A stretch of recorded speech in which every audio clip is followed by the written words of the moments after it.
Hi everyone, it's Christina Holloway here. So as a follow-up to my last video about getting noticed on LinkedIn, I thought I'd create a second LinkedIn video and focus on how to create a profile that stands out.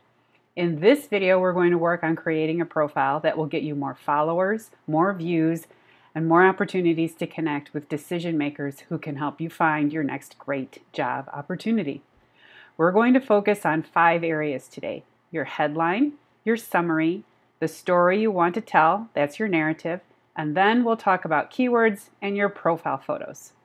Also, before we get started, make sure to hit the notification button, hit the like button if you enjoy this content, and go ahead and hit the subscribe button. I'd really appreciate it. All right, let's get started. So someone recently reached out to me on LinkedIn and asked me to give him some advice about his LinkedIn profile, which I was happy to do. So giving feedback isn't always easy. He had just created a LinkedIn profile after avoiding doing it for a long time, and he didn't see value in having a profile up, and he only created a profile because he's now looking for a new job after working for 8 years and getting laid off in 2020. So getting on LinkedIn was new to him.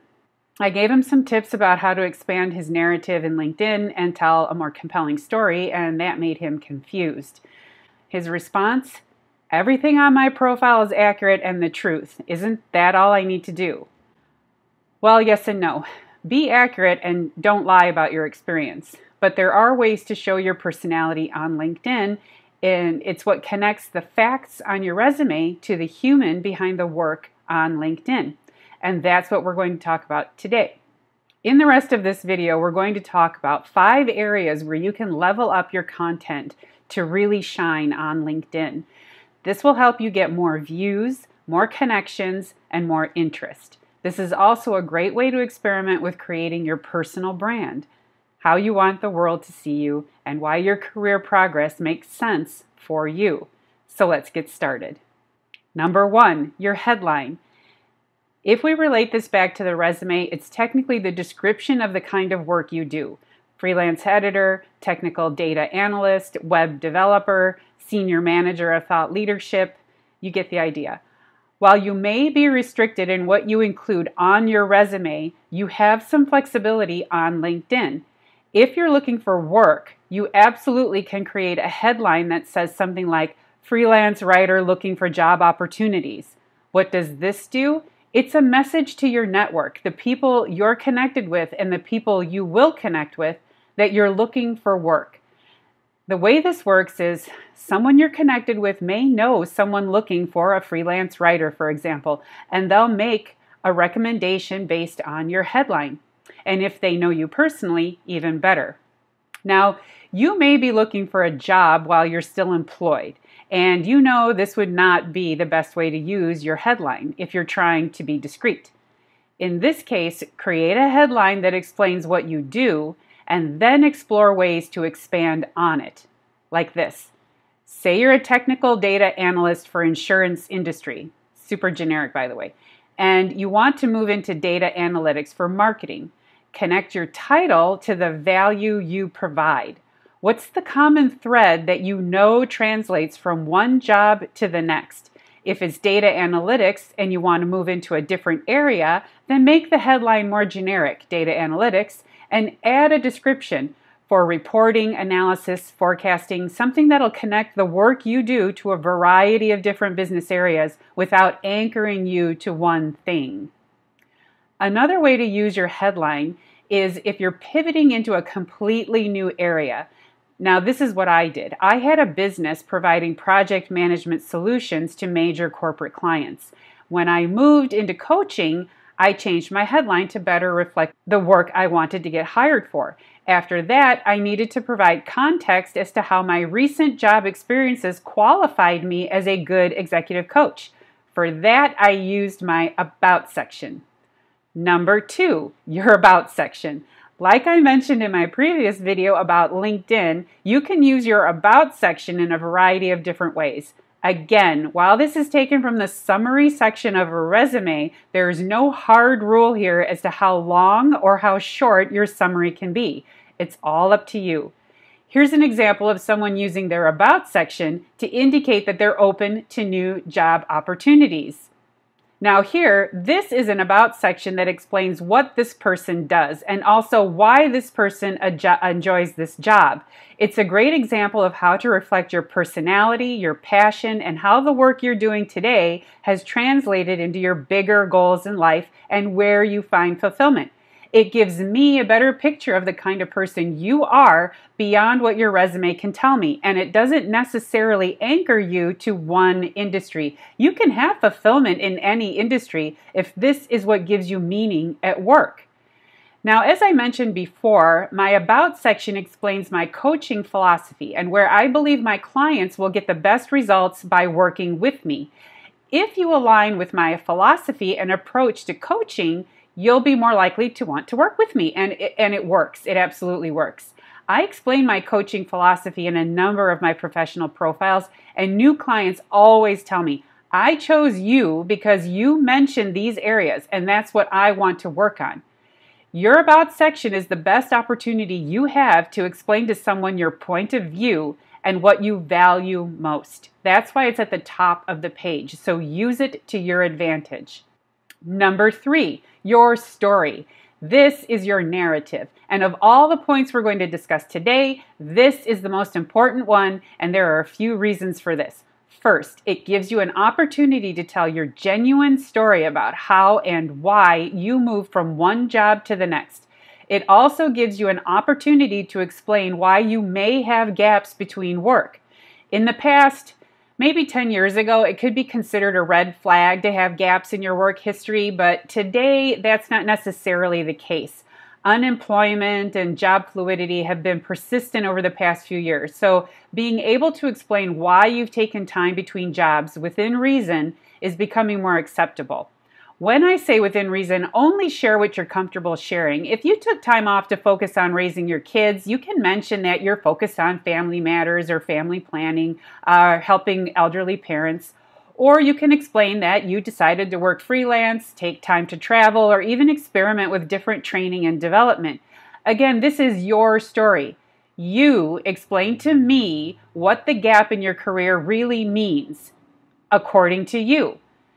Another way to tell your story is to make sure you're connecting the previous work with why you took the last position you held.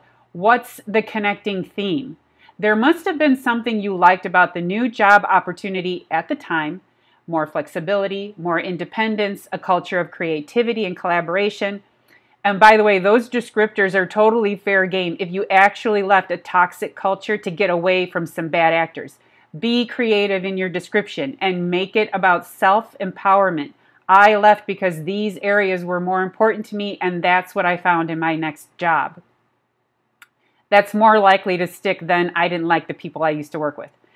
Finally, stick with what's most important. My LinkedIn profile tells you what I've been doing for the past 20 years. Beyond that, I don't need to go into detail. Why? It's really not that important, and that's no longer helps shape my narrative. In fact, I'm at a point now where I may continue to refine my narrative as I keep moving forward with bigger wins in coaching.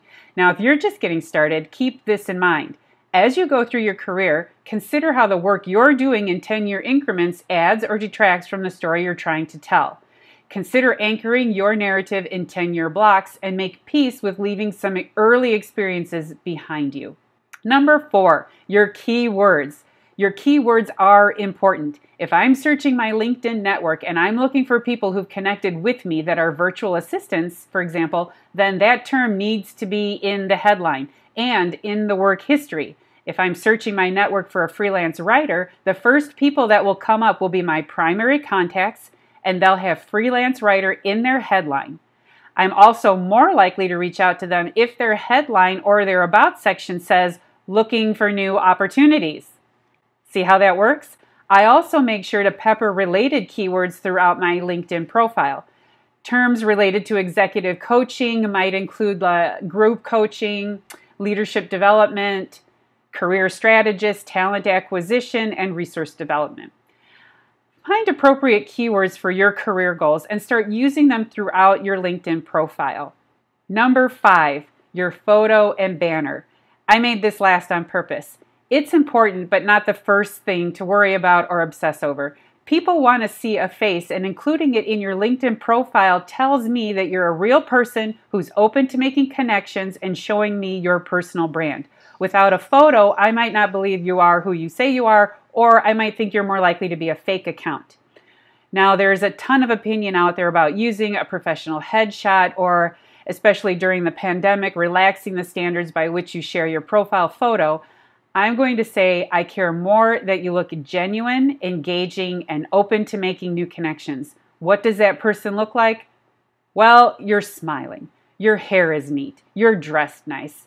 You look presentable. You feel comfortable. All of this is about a person who is comfortable and friendly. Try to avoid using a photo of you at a formal event or a wedding that crops others out of the photo. One, it's obvious. And two, it tells me that you only see yourself as put together when you have to get done up for a big event. You look your best when you're comfortable and relaxed, so focus on that instead. Of course, I have professional headshots because I needed them for my website. And as part of my professional brand, I made sure to consistently use them across all my social media platforms. For me, it provides consistency for followers that, yes, this is the same person on these different accounts. It's great to use a professional headshot if you can afford one. If you cannot, don't stress over it too much. Do the best you can with what you have. Making sure you have a photo that represents you at your best and most relaxed is the most important approach here. For your banner, there are no heavy rules about what's the best one. If you want to use a stock image from LinkedIn, that's fine.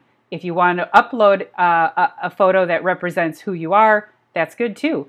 I have a stock photo of Chicago on mine. I really like the picture, but I could also create one that amplifies my coaching work. There is a standing opinion that customized banners add to helping me understand who you are. But again, if you're just starting out, don't put too much pressure on yourself to create that in the beginning. A banner isn't searchable, so using your keywords in your banner isn't going to optimize your profile like the other elements. Again, this is why the photos are last on my list. Picking something simple and appropriate is going to do best for you. You'll be fine. And that's it. If your goal in 2021 is to level up your presence on LinkedIn as you start or continue your job search strategy, then begin by thinking carefully about these 5 elements: your headline, your about section, your story, your keywords, and your photos. Combined, these areas will give you the opportunity to focus on exactly what you want in a career and how you're showing up with a defined brand to be the best qualified candidate for that career. Experiment with it and let me know in the comments what resonated with you, but especially what you learned about yourself in the process. This is a coaching technique. Take the time to define your LinkedIn profile is a great exercise in thinking about where you are today and what you really want in the future. Continue to refine that answer and you'll be that much closer to new and exciting opportunities. Now, if you want to learn more about developing a powerful personal brand on LinkedIn, then take the time to download my free ebook on the 4 elements of a strong personal brand. I've included it in the description below. Just a reminder that if you like this video and you want to see more content that'll help you build an effective leadership brand as you climb the ladder of success, make sure to subscribe and hit the notification bell so you don't miss a helpful tip from me. And that's it. Thank you for watching, and I'll see you in the next video. Bye.